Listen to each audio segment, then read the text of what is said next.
Isabel Sierra Pineda, de Colombia. Es doctora en Psicología y Educación por la Universidad de Granada y doctora en Ciencias de la Educación RU de Colombia. Es profesora titular de la Facultad de Educación y Ciencias Humanas, profesora del área de Tecnología e Informática aplicadas a la educación en la Universidad de Córdoba, Colombia. Desde 1998 dirige el grupo de investigación SINTED-L, categoría A de MinCiencias, que trabaja en el campo de las mediaciones tecnológicas, la cognición y el lenguaje para la educación y el desarrollo humano. Dirige procesos de investigación en maestría y doctorado en las líneas concepciones docentes, desarrollo del pensamiento, metacognición y aprendizaje autónomo y en didáctica y mediación en ambientes tecnológicos de aprendizaje. Ha sido consejera nacional en Ciencia, Tecnología, Innovación en Educación para Evaluador Colciencias. Ha sido profesora del doctorado en Ciencias de la Educación RU de Colombia en la Universidad del Magdalena y actualmente es directora regional y profesora del programa de Maestría en Educación en las 7 universidades de la red SUE Caribe, Red de Universidades Públicas del Caribe Colombiano. Escuchemos su conferencia titulada La confianza, la conciencia de sí y la necesidad de cambio en el pensamiento del profesorado. Aprendizaje y educación post-pandemia. Bienvenida.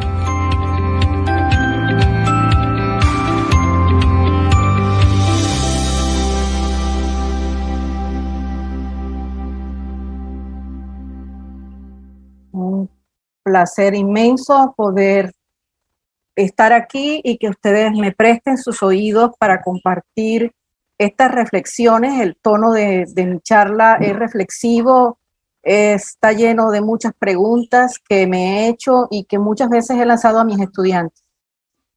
Generalmente uno dice voy a exponer, pero realmente en este momento voy a exponerme como lo han hecho todos los que me han antecedido en este espacio tan rico y tan amable del cuarto Simposio Internacional de Investigación Educativa y Pedagógica, que se ha preparado con tanta pasión, con tanto respeto además por las necesidades y por las condiciones que estamos viviendo, y agradezco de antemano toda la respuesta a nuestra convocatoria.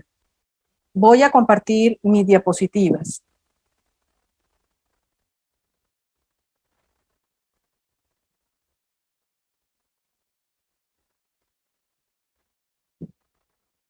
La confianza de la conciencia de sí y la manifestación del cambio en el pensamiento del profesorado. Me costó trabajo darle un título a la cantidad de ideas que tenía intención o que tengo intención de comunicar, y espero que generen ustedes nuevas elaboraciones y que ustedes le pongan otro título si es el caso, porque la idea es que se activen una serie de representaciones que realmente están en el ambiente sobre algunos asuntos que a nosotros nos preocupan en el marco de la formación de la maestría en educación, referidas al cambio en el pensamiento del profesorado. Siempre que se inicia un proyecto o un escrito sobre educación o una conferencia como esta, se acostumbra a plantear un panorama general sobre lo que se piensa que es la educación y lo que se necesita para la educación. No cabe duda que en ese panorama se puede hablar de tendencias, de desafíos, de necesidades de reconceptualización, temas muy divulgados, contemporáneos, en documentos de diferente índole. Uno de esos ámbitos en la investigación educativa y en el planteamiento de las necesidades toca el pensamiento del profesorado. Es motivo de investigación y de discurso teleológico, o sea, de un discurso sobre los fines. Si los fines de la educación son estos, entonces el maestro debe ser esto. Si el maestro es esto, debe hacer esto.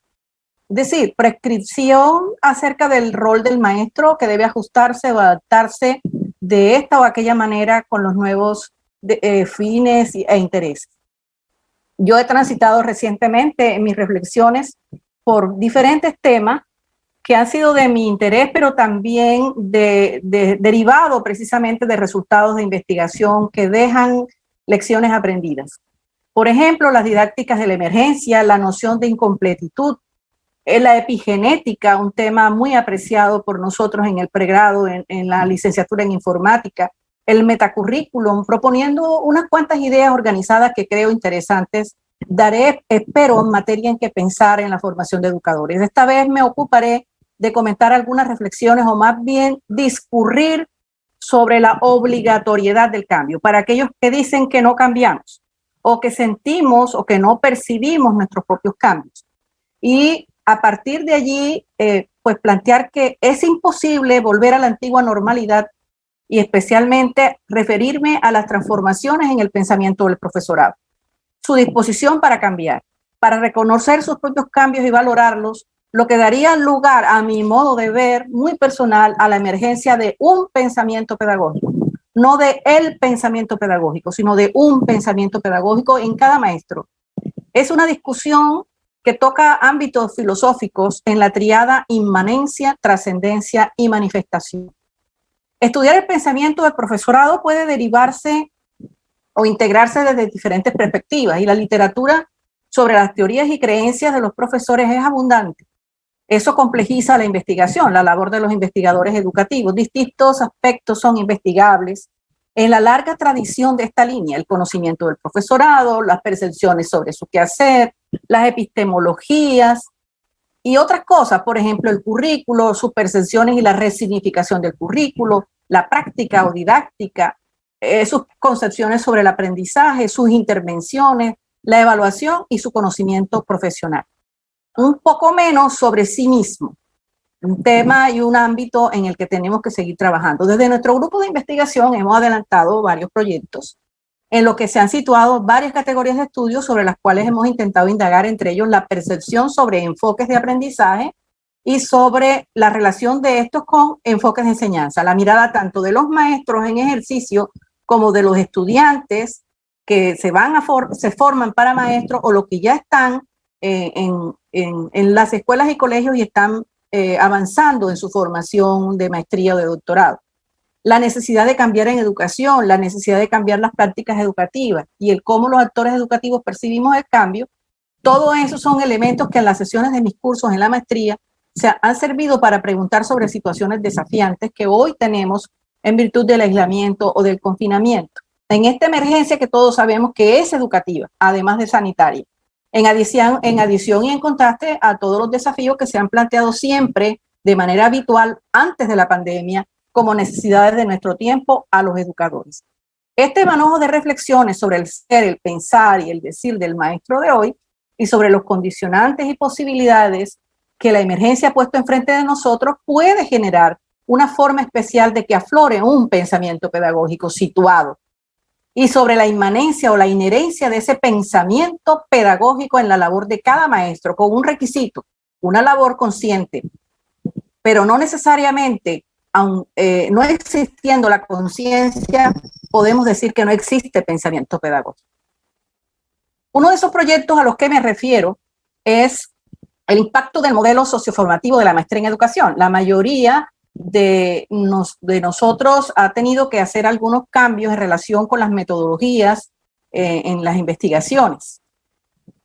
Este proyecto se planteó recogiendo información de entrevistas abiertas, a testimonios de estudiantes activos, egresados de distintas cortes y profesores de la maestría en educación en 6 de las universidades del sistema de universidades estatales del Caribe colombiano, además de avanzar en un contraste con testimonios que hemos recogido en eventos, en charlas y en actividades con colegas de maestrías afines a la nuestra de Chile, Brasil y México.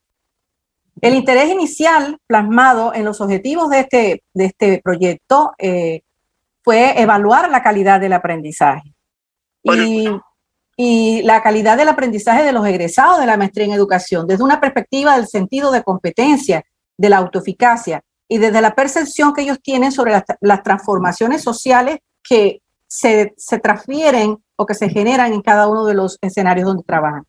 Hemos querido establecer las percepciones de los profesores sobre las necesidades de aprendizaje, caracterizando las representaciones que el profesorado sujeto de estudio tiene sobre la calidad del aprendizaje.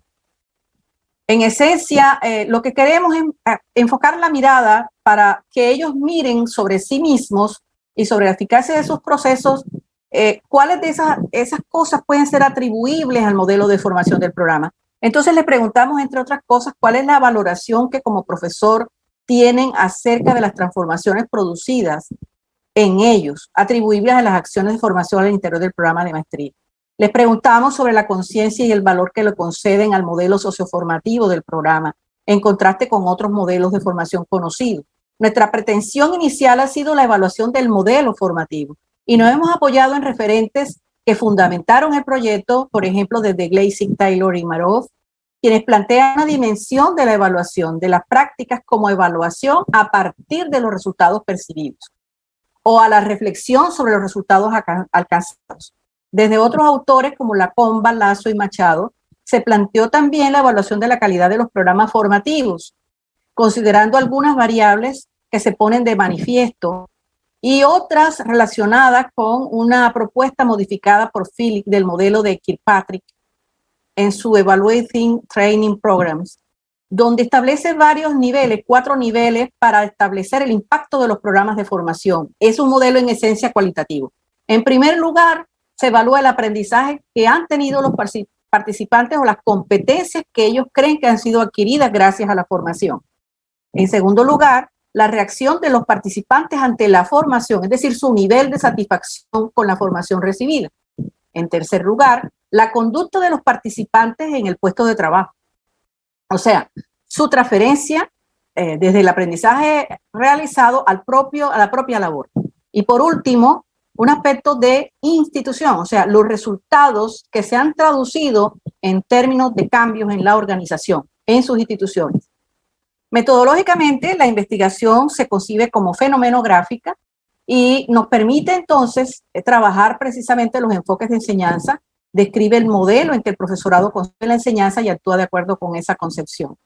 En la fenomenografía como enfoque es muy similar a la fenomenología, sin embargo tiene algunas diferencias, porque trabaja no solamente el fenómeno como tal o la experiencia subjetiva, sino la conceptualización que se deriva de esa experiencia subjetiva.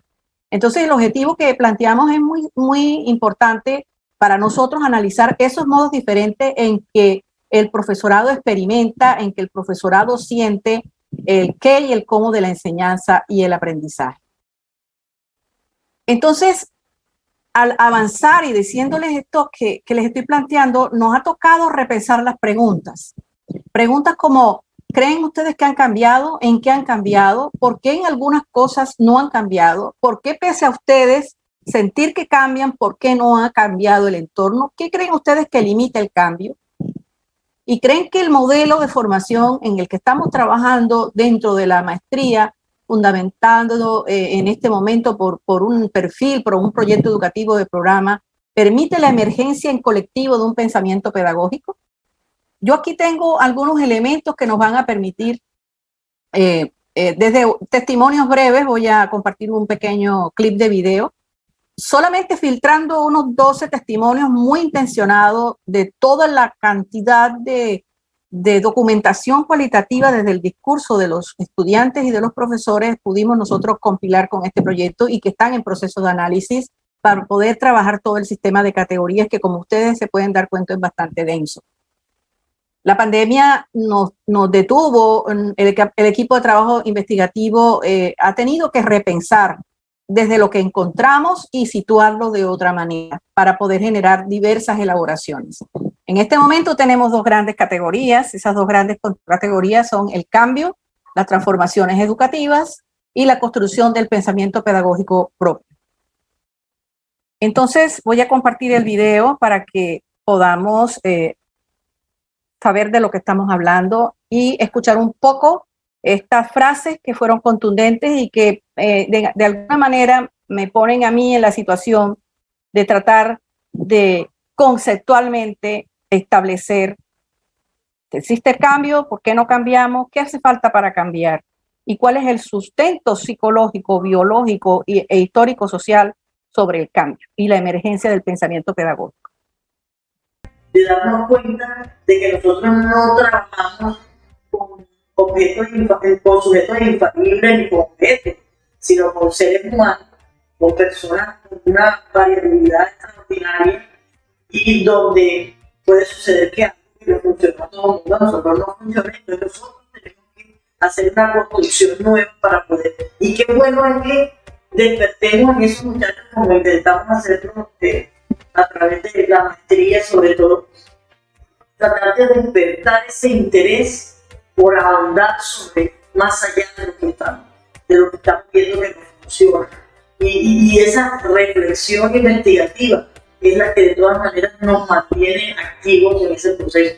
Entonces, indudablemente, pues hay que reconocer esos constructos nuevos y hay que valorarlos.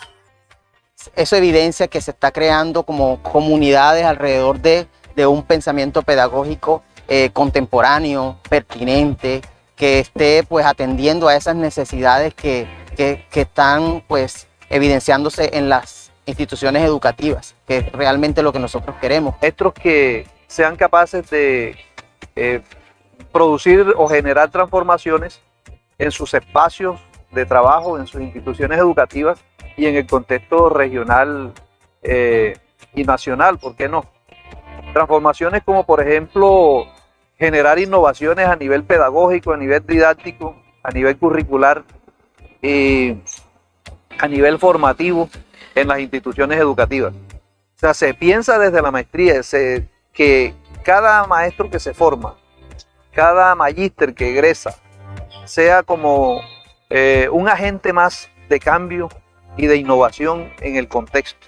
Creo que ya hay avances para tener un pensamiento, digamos, compartido del Caribe, pero creo también que hay que hacer mucho más esfuerzo ahora para construir un discurso pedagógico en torno a lo que es la educación en el Caribe, porque nuestro mundo cultural tiene unas particularidades que no podemos desconocer y en esa medida pues tenemos que trabajar más en unión y en trabajo cooperativo de todo lo que es el SUE Caribe con todas las universidades y docentes para ir hilando un discurso que nos identifique como universidad, como institución formadora, en este caso, para profesores, que es el tema en que la maestría está. Entonces, un discurso mejora en la medida que interioriza, que de alguna manera asimila todo esto que estamos ofreciendo.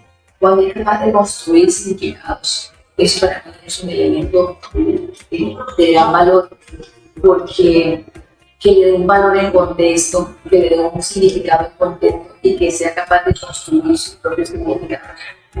Ha permitido que desde los fundamentos epistemológicos, teóricos y metodológicos se pueda hacer un ejercicio más consciente de la profesión, teniendo en cuenta que las transformaciones que se generan en la institución no dependen del azar, sino de un estudio, de una planeación consciente que tiene un trasfondo, y es un trasfondo pedagógico, un trasfondo epistemológico y un trasfondo sobre todo investigativo.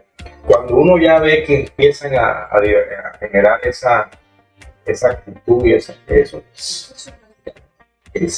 y claro, con una actitud muy emancipada de revitalización, ya uno va entrando en el sentido, porque ya es un estudiante con cierto nivel de crítica. ¿Y por qué en algunas cosas no cambiamos? Creo que ya lo dije, y tiene que ver con miedo. Nosotros tenemos miedo a cambiar. El cambio implica un compromiso, un mayor compromiso, una mayor responsabilidad, una mayor actualización, y no lo estamos haciendo. Falta de pronto un poco más de capacitación, de formación en la parte investigativa, en los docentes. Los estamos dejando solos, porque de pronto nosotros acá como docentes de SUE Caribe estamos llegando a la Universidad de Córdoba y estamos encontrando elementos y queremos transformar, pero lo poquito que estamos llegando acá no es suficiente para las masas de docentes que están allá y que de pronto no están siendo capacitadas, y que el gobierno le falta formas y estrategias de llegar a ello. En vez de invertir en programas que no están haciendo eco de pronto en las instituciones educativas, ¿por qué mejor no formamos a nuestros docentes para que desde el interior de las instituciones educativas ellos puedan crear esos programas para intervenir y mejorar su práctica? Sino que es necesario que desde abajo emerja y hayan, digámoslo así, transformaciones propias de los docentes, el docente que se levanta y dice, aquí queremos un pueblo libre, no a través de la guerra, es a través del conocimiento, es a través de propuestas serias, es a través de que nos levantamos y decimos, aquí nosotros pensamos y creemos que lo mejor para nosotros es esto, desde nuestro contexto, desde nuestra realidad. Si lo hacemos así, transformamos. Si lo hacemos así, cambiamos. Si lo hacemos así, sin duda tendremos una educación de calidad y podríamos decir que en el 2025 Colombia es la mejor educada. no sé, yo pienso que hay un problema de ética también, hay un problema de ética, un problema de motivación, hay un problema de estructura, hay un problema de camisa de fuerza, de sentir que debemos cumplir con unos estándares. Entonces, está bien, son unos derechos básicos de los niños, pero ellos también necesitan no saber de todo, sino disfrutar el aprendizaje. ¿Y cómo hacemos para que lo disfrute el niño y yo si son una gama de elementos que deben intervenir? Entonces, pienso que esos cambios, si se dan, se están dando de manera silenciosa, que deben ser más mostrados, más espacios donde podamos dialogar los maestros, donde se puedan evidenciar estas prácticas. Creo que los maestros buenos somos esos que carecemos de recursos y que nos valemos de cualquier cosa para crear nuestras propias estrategias. Algunas cosas no cambiamos, pienso que porque nos da miedo actualizarnos, nos da miedo entrar en estas nuevas realidades, porque pensamos que lo que los chicos de ahora quieren es lo que nosotros de pronto en tiempos atrás era lo que deseábamos aprender. Y nuestros chicos están emergiendo en otros contextos distintos, y es a partir de esos contextos en que tenemos nosotros que vivenciar esas nuevas realidades para empezar a hacer transformación. Bien, es importante también preguntarse en medio de todo esto, ¿por qué no cambiamos? Y me remonto a lo que decía inicialmente. Yo creo que aquí hay un problema de actitud, indudablemente. Aquí el no cambiar, puede uno pensar, no, es que las autoridades no dan los recursos, es que a la educación no se le presta importancia. Sí, todas esas reivindicaciones son clave, pero yo pienso que el problema del cambio aquí es de actitud, es de querer y de hacer, ¿ya? Es de verdaderamente comprometerse con lo que se está haciendo. Por ejemplo, un maestrante que salga aquí de la universidad no puede pedir, no puede esperar, ¿verdad?, de que venga una política de la alcaldía, de la Secretaría de Educación, del Ministerio, para que él haga transformaciones en su institución educativa. No puede, sencillamente lo tiene que hacer, ¿sí? Que si ve que algo, unas problemáticas están afectando la calidad educativa, intervéngala, ¿sí? Si es que no requiere tampoco que le aporten recursos, ni que se estén estableciendo unos programas de experiencias significativas, que a veces son más un saludo a la bandera, a los cuales los educadores recurren a hacer en 2-3 semanas algo que demuestra que sí lo pueden hacer si lo hacen sistemáticamente, convencidos de lo que están haciendo. Entonces, en conclusión, ¿por qué no cambiamos? Porque hay un problema de actitud, ¿sí? Porque hay un problema de no comprometerse, de no creer que las cosas se pueden transformar desde el lugar donde cada uno de nosotros. Aparte de lo que yo filtré en esta serie de videos, que son muy pocos comparados con todo el material testimonial, además de la abundancia de datos, de detalles, de comentarios, de opiniones, pesa mucho la aseveración común, aquí de pronto no lo vimos, de que la educación sigue siendo la actividad más atrasada o más desfasada en contraste con los tiempos. Eso pesa sobre el pensamiento de los educadores. Por mucho que cada uno de estos maestros sienta que está cambiando, siempre se argumenta que estamos educando con modelos anacrónicos a generaciones nuevas que son sujetos de incertidumbre, y que nosotros los maestros seguimos abrazando la tradición, y siempre la tradición con una connotación negativa. Si uno quiere tejer todas las tramas de sus discursos, encuentra una variedad de representaciones sobre la acción, sobre la apropiación implícita de referentes que subyacen en sus expresiones, y hay un hilo conductor en el que se manifiestan muchas veces justificando el estatismo o la dificultad de cambio o la imposibilidad del mismo. Algunos hablan del deber ser, otros de los ideales del ser o del cambio como si sucediera fuera de ellos o como si no pudiera manifestarse plenamente por alguna razón. Yo hoy les preguntaría otras cosas, pero tenemos que trabajar con las preguntas que ya fueron respondidas para poder avanzar en la siguiente. Yo me sigo preguntando sobre esa difícil mutación de las acciones pedagógicas y me respondo que quizás es propiciado por la falta de autonomía, por la falta de conciencia verdadera del sentido de la profesión educadora. También soy consciente de los riesgos de que hemos tenido que reducir nuestra labor a veces a una posición examinadora, como listas de chequeo, corroborar indicadores, registros de actividad, en evidencia de lo que los estudiantes aprenden, de los deberes ser prescritos por los perfiles, en el caso de la universidad, los perfiles de los programas de la institución misma. En una entrevista a Joël Proust en 2017, denominada Del formalismo a la filosofía de la mente, ella narra muy ampliamente sobre cómo, siendo filósofa, llegó a trabajar profundamente en un tópico hoy considerado como campo de la psicología, la metacognición y la teoría de la mente. Ella llegó a conclusiones sobre las representaciones conscientes que las personas tienen sobre sus acciones y la necesidad de elaborar los conceptos sobre esas acciones. Yo traigo esa entrevista aquí, quizá un poco forzada, de pronto la podría mirar, pero voy hilando y voy tejiendo con respecto a lo que los profesores dicen de sí mismos y a lo que piensan sobre sí mismos.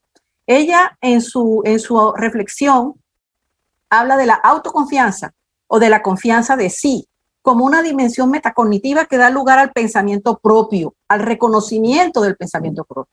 Esta narrativa de Proust, a mi modo de ver, es muy aplicable al ejercicio del que estoy hablando y que nos amplía a los que queremos investigar sobre el pensamiento del profesorado una visión haciendo, como yo lo decía al principio, que para nuestro caso en el programa es necesario y se convierte en una interrogación permanente que debe evolucionar, no solamente en la profundidad de la pregunta, sino propiciar la variedad de respuestas y el compromiso con la respuesta.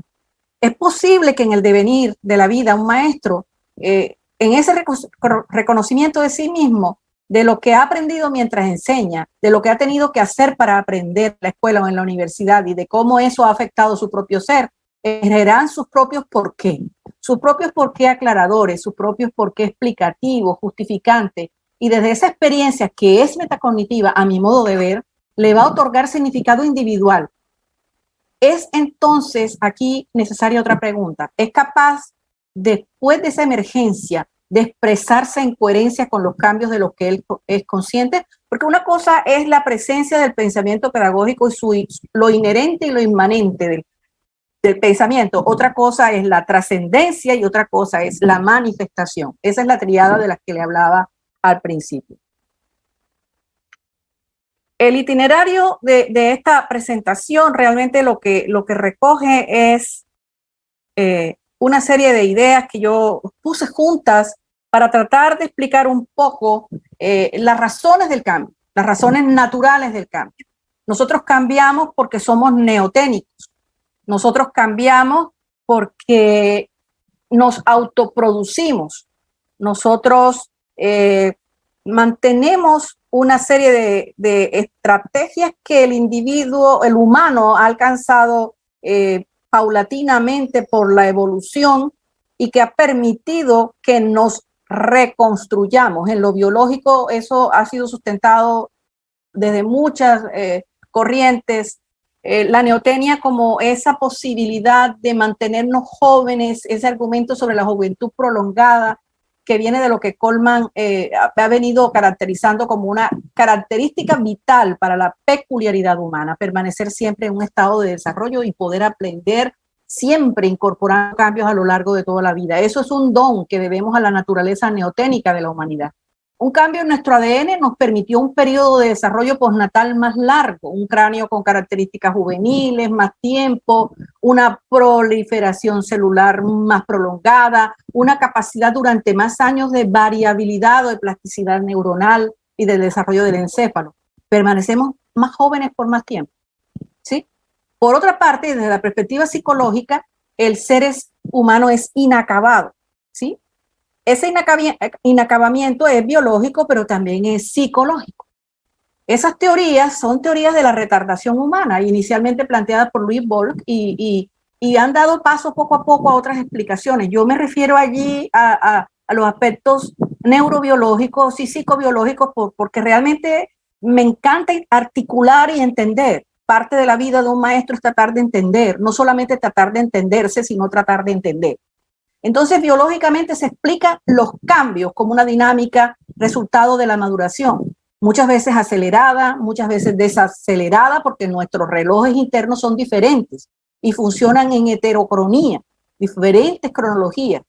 No cambiamos de la misma manera. También en el campo de la epigenética se explica por qué somos sujetos de cambio pese a que tenemos un ADN preprogramado. Ya sabemos que el genoma puede ser intervenido por los hábitos, en sentido positivo y en sentido negativo. y eso lo estudia la epigenética.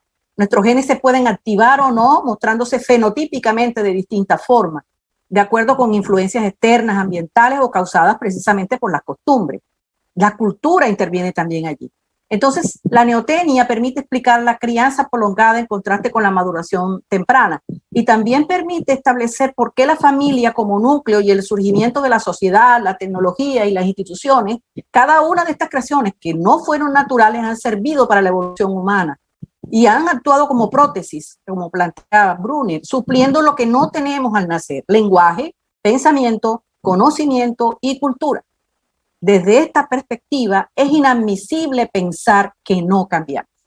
Los humanos, en tanto vivos, por otro lado, somos autopoyéticos. Eso quiere decir que nos recomponemos permanentemente. He planteado desde Maturana y Varela este pensamiento, este planteamiento tan reconocido en todo el mundo, tanto en Latinoamérica como en Occidente. La autopoiesis consiste en que la persona humana es un ser para sí, pero también un ser proyecto en el mundo.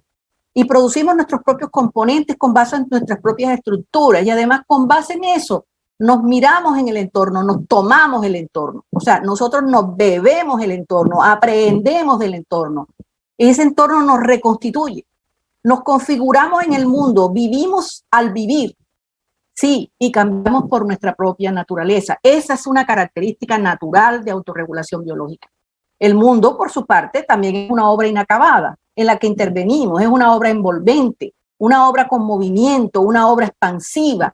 La realidad es abierta y dinámica. Maturana introduce todos estos elementos que son muy ricos para los educadores y nos dan, como yo decía al principio, materia en qué pensar.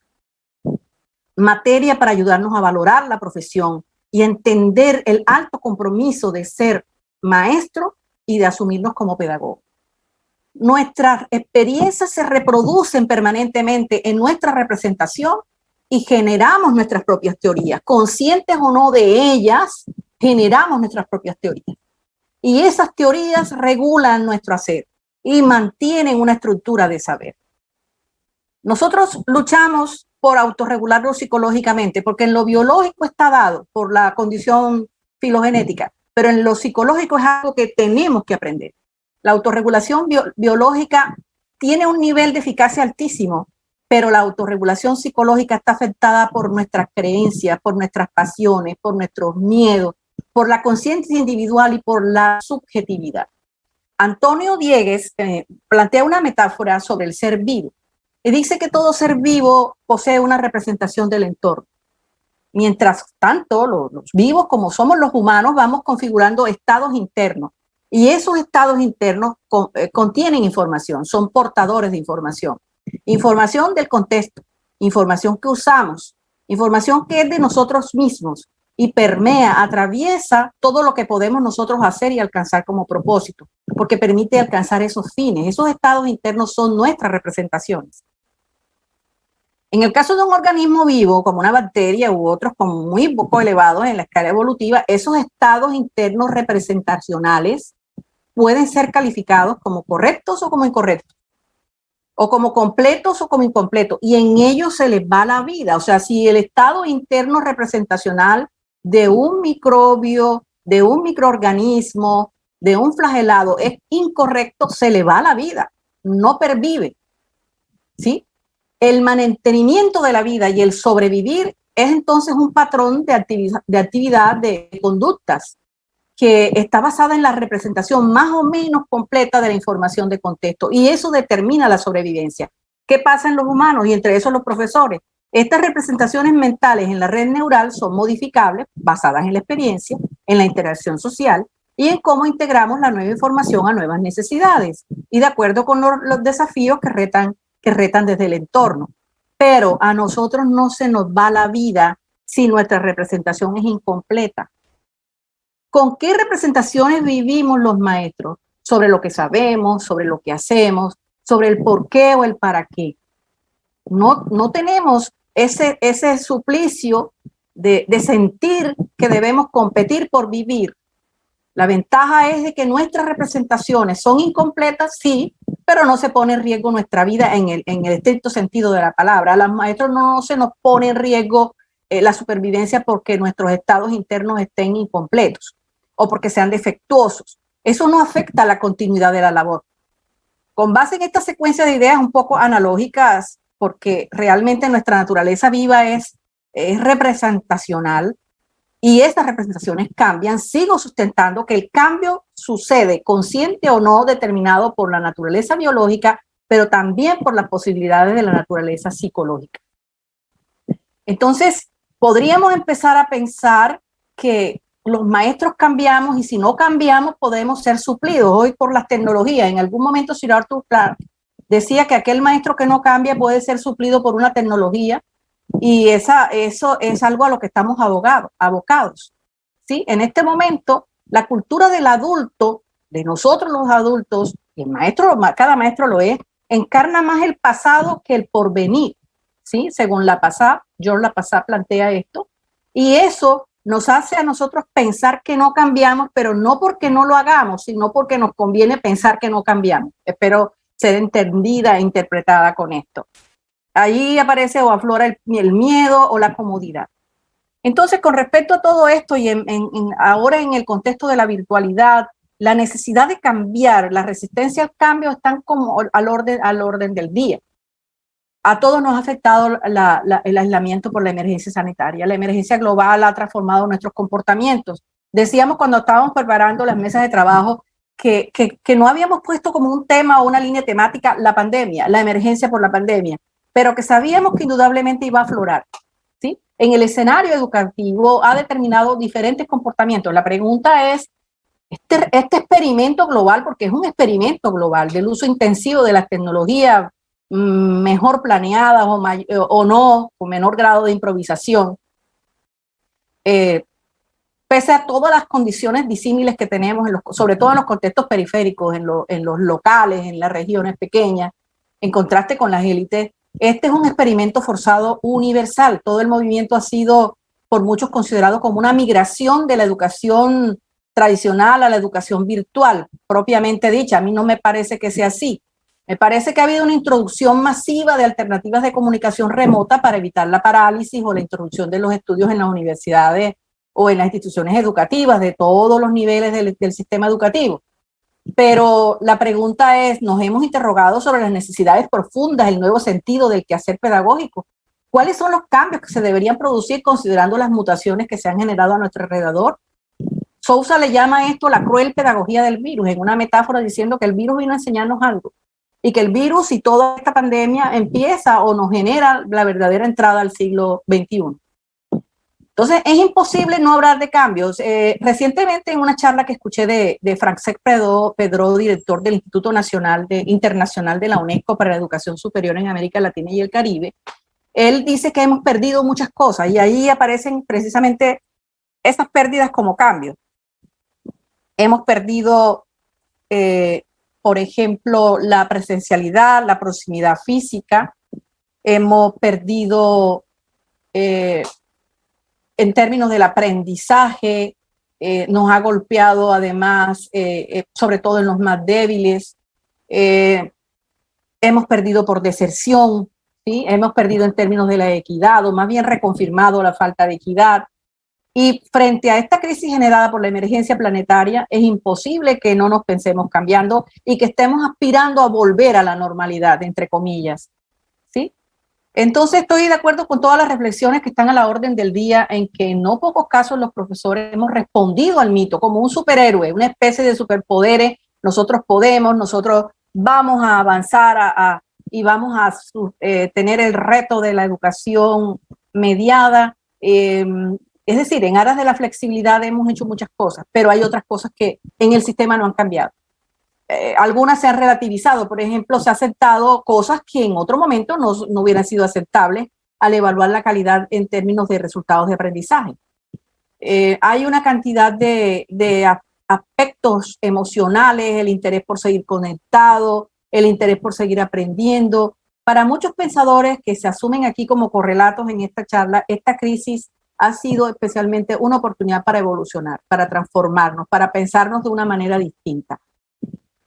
Entonces, en el ojo del huracán está la capacidad de los docentes para cambiar, para asumir desafíos y de verdad transitar a nuevos estados de representación, ¿sí? lo más cotidiano ahora, que es el dar clases, ¿cómo se concibe? Esta práctica nos ha cambiado.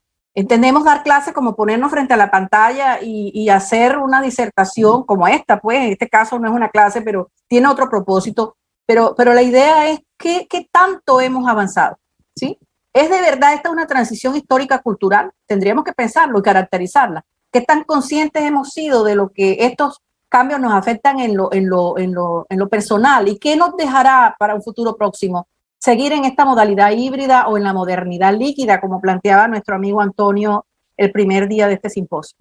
Algunas frases ya célebres las hemos leído en muchas editoriales. Dice, la virtualidad llegó para quedarse. Corremos un riesgo, el riesgo de reduccionismo, al pensar que es un asunto de integrar de tecnología y de que hay que habilitar al profesorado para que podamos seguir siendo eficaces en esta virtualidad. Si no han cambiado otras cosas, estamos trabajando de manera reduccionista.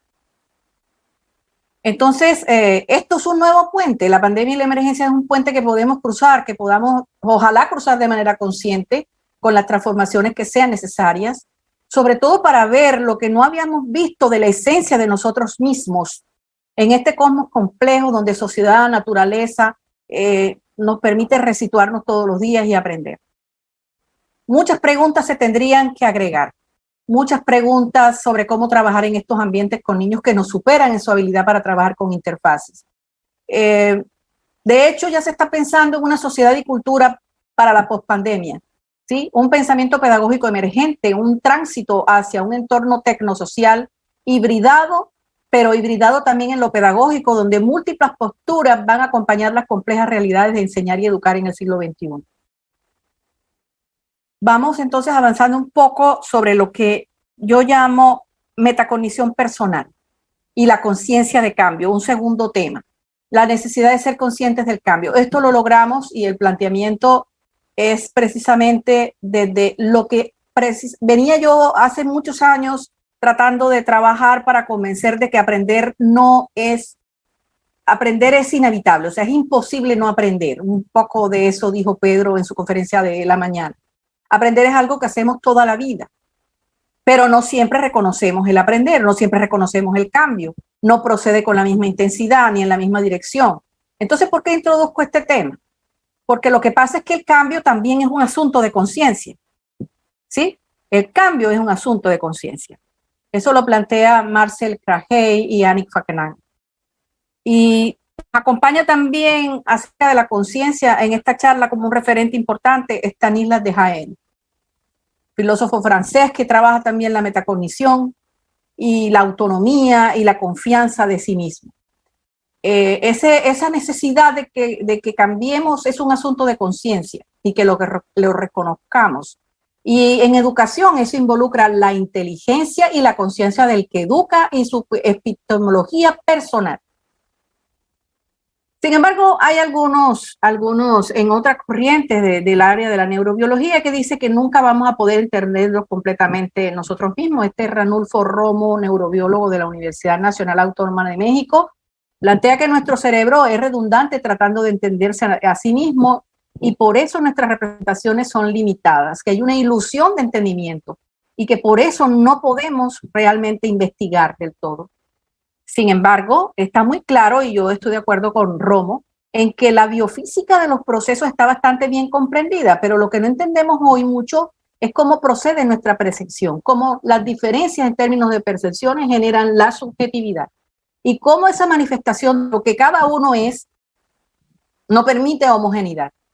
Lo que puede permitir es diálogo, lo que puede permitir es conversación, lo que puede permitir es construcción conjunta desde la reciprocidad, que en este discurso yo llamo pedagogía de la confianza. Esa reciprocidad, de asumir al otro como igual que cambia, ¿sí? Y que cambia diferente a mí, pero que es posible que si él reconoce su cambio podamos establecer interfaces. Ojo que no estamos hablando aquí de interfaces tecnológicas. Dehaene en su libro Consciousness and the Brain, Deciphering How the Brain Copes with Thoughts, la conciencia y el cerebro, descifrando cómo el cerebro codifica nuestros pensamientos, presenta un programa para una ciencia de la conciencia, que en esencia contiene muchos planteamientos teóricos y distintas líneas de investigación. La conciencia permite afrontar problemas que la mente inconsciente no puede tratar adecuadamente. y la información no es fugaz, se queda y es más o menos estable.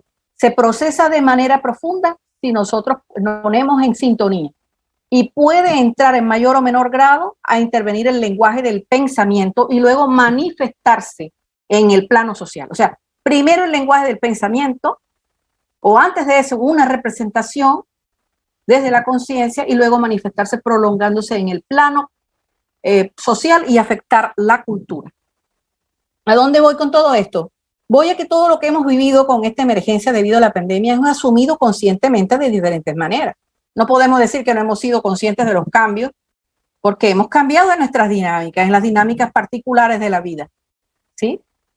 No es posible que con el bombardeo de información y con todas las dolencias directas de salud, de inestabilidad, de desesperanza, hayamos estado inconscientes. Sin embargo, hay una diferencia entre la experiencia que se genera subjetivamente y la conciencia de acceso. Esas son dos categorías que de Jaén plantea. Es diferente la experiencia subjetiva a la conciencia de acceso. La conciencia de acceso es posible mediante la función y el ejercicio metacognitivo. Esta se entiende más que la experiencia subjetiva. Y en el debate sobre esas diferencias, se ha concluido que cuando se resuelve el problema de la conciencia de acceso, se disolverá el problema de la comprensión de la experiencia subjetiva. Es una hipótesis. En adición, Stanislas de Jaén plantea que la educación es una fuerza más potente que la genética. Le da lugar a la educación mediando hacia la metacognición para generar conciencia. Maestros metacognitivos, maestros que valoran su experiencia subjetiva y que la ponen en términos de trascendencia y manifestación. Entonces, desde esta perspectiva, hablando de la construcción e inmanencia del pensamiento pedagógico, no sé, todos los que estamos aquí presentes, creo que somos maestros, o al menos tenemos que ver con la educación, todos los que están en este simposio, los que hemos estado todos estos días conversando. Pero yo les preguntaría, ¿nos sentimos como pedagogos? ¿Qué diferencia hay entre el concepto de maestro, de educador, de profesor, de docente? Porque nos llamamos de diferentes maneras y algunos preferimos que nos hablen de una manera o de la otra. Ser pedagogo implicaría preguntarnos por las relaciones o interacciones entre quienes enseñamos y quienes aprenden en un espacio formal, generalmente concebido como escuela en los diferentes niveles, pues lo podemos llamar escuela, colegio, en educación básica, media o en educación superior. Yo aquí me voy a referir a escuela, como siempre le digo a mis estudiantes, de manera genérica.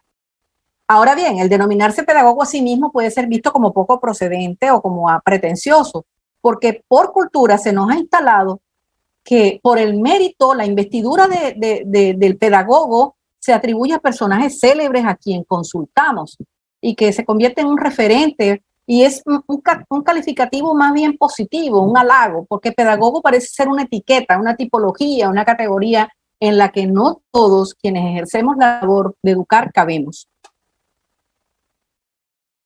Hay un cuestionamiento, entonces, ¿podemos todos los maestros, los docentes ser considerados los pedagogos de nuestro tiempo? O sea, los maestros, los docentes, los que ejercemos hoy nuestro trabajo, ¿podemos ser considerados los pedagogos de nuestro tiempo? Pues los primeros que tenemos que considerarnos pedagogos somos nosotros. Somos una comunidad, somos con nuestro actuar determinantes de nuevas corrientes de pensamiento y acción. Preguntémonos, ¿afectamos e influimos en nuestras escuelas, en nuestros colegios y universidades con nuestras acciones? ¿Afectamos la sociedad misma? Yo creo que hay que empezar en la misma línea de Rancière. Jean Rancière, presentado por Vermeden en sucesivas ocasiones, hemos tenido la oportunidad de disfrutar de todo ese análisis que hace el doctor Vermeden. De hecho, ayer lo saludé y le dije doctor Rancière en lugar de decirle doctor Vermeden. Menos mal que le pedí excusas y él me las aceptó. Son lapsus de todas estos avatares y ahogos y agobios. Rancière plantea la igualdad de inteligencia, lo hemos escuchado ayer en su presentación. En este caso, la presencia de diferentes inteligencias pedagógicas. Yo lo transfiero a la inteligencia pedagógica. Hay que buscar esas cualidades, no solamente en aquellas personas que admiramos, que nos antecedieron y de los cuales bebemos el pensamiento pedagógico, hacia un pensamiento pedagógico, el nuestro. ¿Sí? Eso pasa como lo que pasaba con el término científico, lo hablamos siempre en nuestros primeros semestres con los estudiantes cuando ingresan a la maestría. El término científico se atribuía a los personajes que estaban en el espacio de laboratorio, el que entrega innovaciones, el que radica patentes. Nosotros no nos concebimos como científicos. Yo siempre digo, somos científicos sociales. Estamos trabajando por la construcción de una sociedad y nos estamos fundamentando científicamente para ello. Entonces, ya creo que está bueno de que solamente nos reconozcamos como científicos sociales o como pedagogos si alguien nos reconoce como tal. En contra de lo que he planteado anteriormente, también puedo decir que hay algunas contradicciones. El reconocimiento de la labor del maestro por el maestro mismo, su propia vocación y el sentido de lo que hace, es lo que lo hace no solamente pensarse como pedagogo, sino conducirse como pedagogo. Entonces, ser pedagogo es preguntarse sobre la pedagogía, es pensar en lo que hacemos en función de lo que concebimos como relación pedagógica, ¿sí? El pensamiento pedagógico entonces se constituye por todas las formas particulares de ejercer nuestra práctica pedagógica, de cómo conceptualizamos acerca de ella, o sea, la experiencia subjetiva y la conceptualización. Es una trama que se integra en el sentido de la vida y en las historias de vida. ¿Cómo se construye ese pensamiento pedagógico? Según Zuluaga y Restrepo, no hay un pensamiento pedagógico único y homogéneo, sino una serie de líneas teóricas que matizan la práctica pedagógica. Y estas ideas las vamos a aglutinar nosotros también en una perspectiva psicobiológica, porque es lo que he tratado de hacer desde el principio de la charla, de comprender el aprendizaje, de otorgarnos a nosotros mismos un papel en lo educativo, pero también una filosofía social específica, una filosofía social específica de la educación. Pues que el tiempo ya está corto y voy avanzando entonces.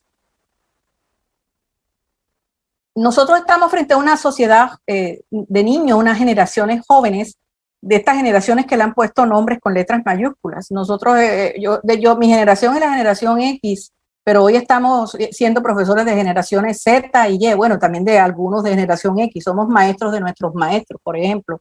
Yo he tenido esa feliz oportunidad de quienes fueron mis maestros, he sido su profesora. Y de acuerdo con eso, estas generaciones se comportan de acuerdo con las características de nuestro tiempo. Son afines a narrativas de superhéroes, a los niños y a los jóvenes les encanta ganar, les encanta ser los buenos. Bueno, hay algunos que se sienten más cómodos ser los malos. Son amigos de la inmediatez, de caminos cortos al futuro. Nosotros mismos en nuestra condición humana nos comportamos día a día en una solución de continuidad de acuerdo con las características de nuestro tiempo. En esa rutina diaria, nosotros también nos manifestamos como cambiados, si se puede llamar así. Pero cuando asumimos el rol docente, parece que mantenemos el estatismo y nos resistimos a las mutaciones. Parece, ¿sí? Todos esos juegos, historias que apasionan a los niños y a los jóvenes nos están obligando a cambiar de formato, a pensar sobre lo que ellos piensan, a valorar y tratar de entender lo que ellos están asumiendo, ¿sí? Como interesante para aprender. Y también para asumir otras narrativas e interlocuciones. Esta sociedad moderna, que ha sido acuñada por Zygmunt Bauman hace tiempo como una sociedad donde hay una modernidad líquida, también él ha elaborado una serie de escritos interesantísimos sobre la pedagogía en la modernidad líquida. Eso está hablando de una pedagogía líquida, ¿sí? Esa modernidad líquida hace referencia a aquella en la que hay una redefinición permanente, una transformación perpetua, ¿sí? Como determinantes de una vida diferente, de una vida que hay que construir como un arte, donde muchas identidades son adoptadas por nosotros en diferentes contextos. Lo estamos viviendo en la red. En esta interacción nosotros tenemos nuestros avatares para comunicarnos cuando estamos en una rumba o en zumba, o cuando estamos en una reunión de comité, o cuando estamos con nuestros estudiantes. Entonces, en síntesis, un pensamiento pedagógico se construye a partir de la reflexión acerca de nuestras propias teorías o de la experiencia acumulada, validada, por nosotros o por los otros. Y esas teorías se acoplan a otros modelos ejemplarizantes, pero eso es distinto a la que cada maestro construye sobre su propia forma de enseñar. Son sus creencias las que determinan una acción particular en las situaciones de su práctica. Y son sus cuestionamientos los que le ordenan cambiar el rumbo, ¿sí? Entonces, ese entramado que debe ser consciente desde lo filosófico, lo psicológico, lo sociológico, lo decía una de nuestras entrevistadas en su testimonio. Ella no sabía que yo iba a hacer esta elaboración a partir de esos testimonios, y en nuestro grupo estamos haciendo un trabajo, somos un grupo de trabajo a quienes saludo, la doctora Noemí Carrascal, la profesora doctora Marta Pacheco, estamos trabajando fuerte para sacar adelante este macroproyecto y sacar en claro algunas conclusiones que nos van a permitir orientar lo que sigue en el programa de maestría en educación con miras a la autoevaluación.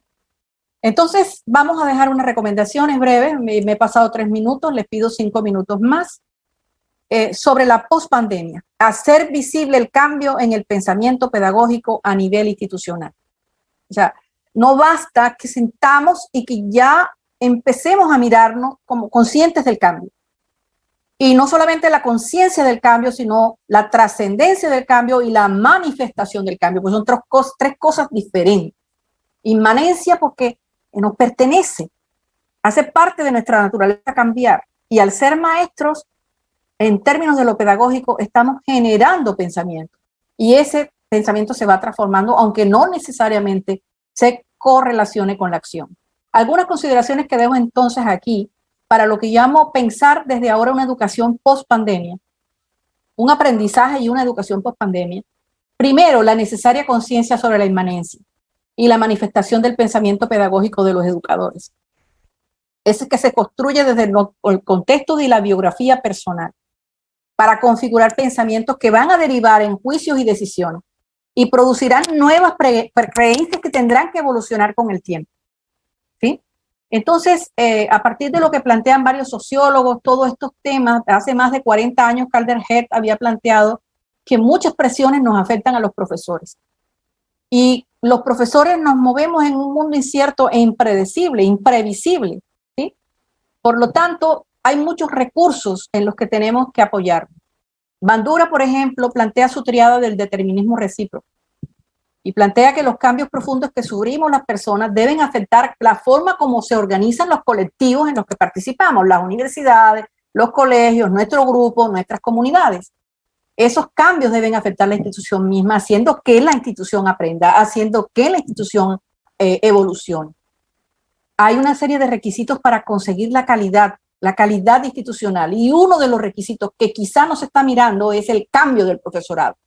Los cambios profundos que reclama el sistema educativo también comienzan, nos lo decía Rafael, desde la base, desde abajo, desde dentro, ¿sí? Para nosotros propiciar una verdadera acción social pertinente. Entonces, introducir la metacognición institucional sería la primera, ¿sí? En una concepción de que la institución educativa es un lugar para enseñar, pero sobre todo para aprender, y que se debe generar conocimiento sobre sí mismas a través de procesos pensados intencionalmente y en colectivo para resignificar y redescribir los proyectos educativos institucionales, pensando evolutivamente ese pensamiento institucional. Uno, concebir las pedagogías como pedagogías líquidas. Puede ser un nombre modernista, posmoderno, snob, pero tiene un significado. Los profesores no vamos delante de los estudiantes, nos involucramos juntos en asuntos relevantes. En una pedagogía líquida, saber más no es lo que se busca, es saber cómo aprender lo que interesa. Si ustedes se dan cuenta que hay una síntesis de lo que plantea Shank, por ejemplo, sobre aprender a aprender, sobre aprender haciendo, sobre que solamente aprende lo que interesa, sobre lo que plantea Brunner, sobre la perfectibilidad del intelecto, sobre el aprendizaje mediante prótesis, sobre lo que plantea Feuerstein, sobre el aprendizaje mediado y los requisitos para el aprendizaje mediado, sobre la necesidad de la autorregulación, desde Zimmerman, desde Pintrich y los elementos motivacionales. En una pedagogía líquida, todos estos elementos que se han comprendido desde diferentes corrientes de investigación convergen. Si no convergen, contrastan, alimentan y enriquecen y, repito, nos dan materia para pensar. Nos validan como pensadores pedagógicos desde la práctica. Estos son tiempos de pasaje e incertezas, dice Bauman.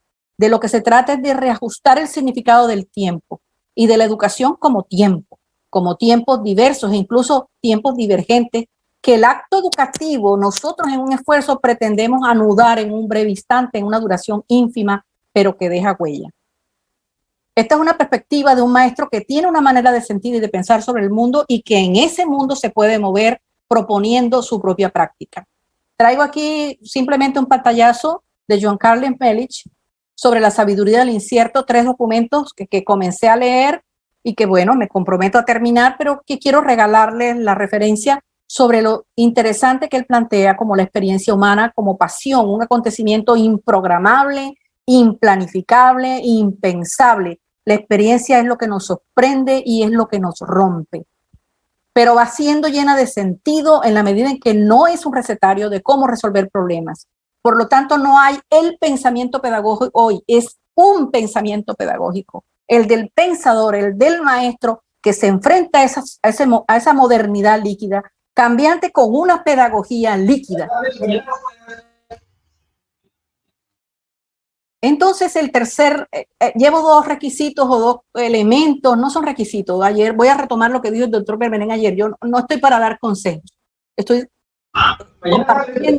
compartiendo de alguna manera una serie de reflexiones, conclusiones, conceptualizaciones que ustedes amablemente me están escuchando y que ustedes tomarán también a su manera en esa individualidad y esa particular forma de constituir su experiencia subjetiva a partir de lo que oyen, de lo que ven, de lo que escuchan. Entonces, a nivel institucional, una universidad tiene que estar preocupada por ese pensamiento del profesorado. ¿Sí? ¿Quién es el pedagogo? ¿Quién es el pedagogo?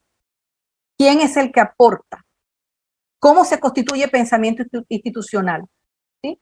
Entonces, avanzo hacia lo que he establecido al final, como después de introducir la metacognición institucional, de concebir la pedagogía como una pedagogía líquida, una pedagogía móvil, la confianza de sí mismo y la pedagogía de la confianza como un requisito para constituir conscientemente la emergencia del pensamiento pedagógico a nivel institucional y a nivel individual. La confianza de nosotros en nosotros mismos, de reconocer y valorar lo que sabemos, lo que conocemos y pensamos cada uno de nosotros, maestros, en nuestra imperfectibilidad e inacabamiento. Eso también es una categoría metacognitiva, en tanto conciencia de sí mismo.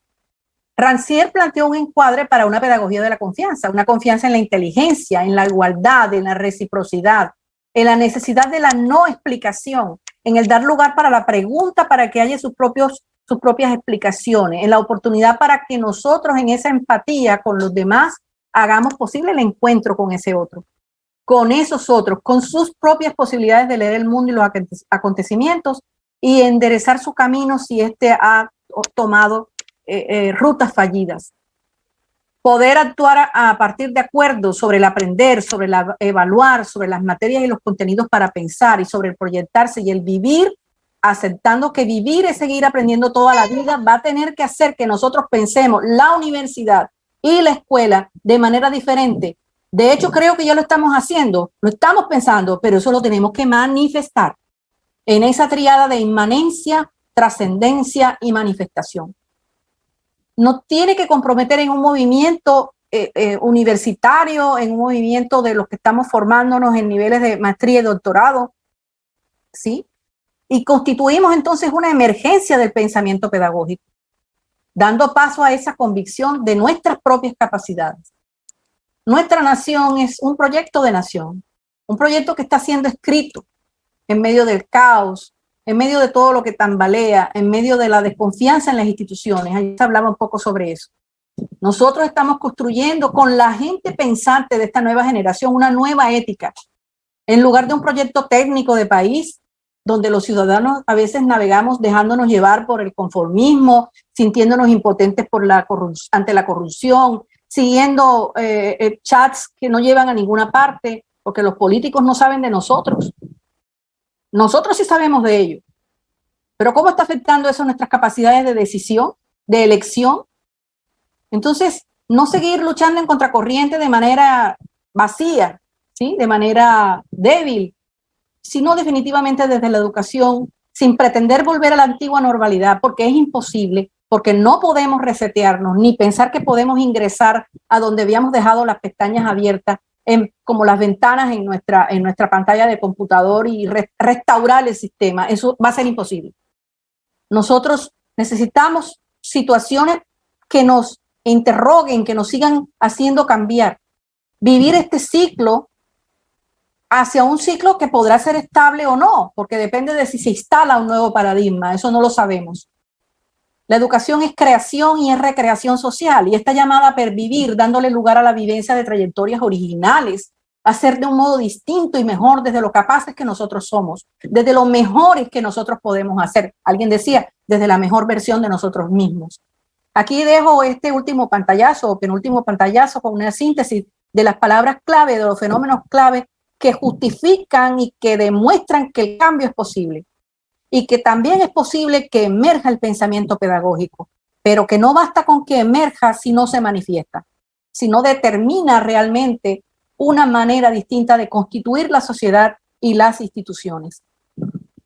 Por último, entonces, ¿cuál sería la esencia? Para los que nos sentimos pedagogos, un profundo amor por lo que hacemos, nuestra pasión, una amplitud de miras más allá de la actuación contenida o constreñida en el pensum, el gozo de ver y sentir y participar en el cambio, en los cambios en plural, la comprensión de lo que significa acompañar al alumno en su currículum, en su camino, no en el plan de estudios o en el número de grados que tenga que ver o de semestres y de materia. Aparte de eso es acompañarlo en la vida, entendiendo el aprendizaje a lo largo y a lo ancho de la vida. A lo largo porque maduramos, a lo ancho porque hay múltiples circunstancias a nuestro alrededor.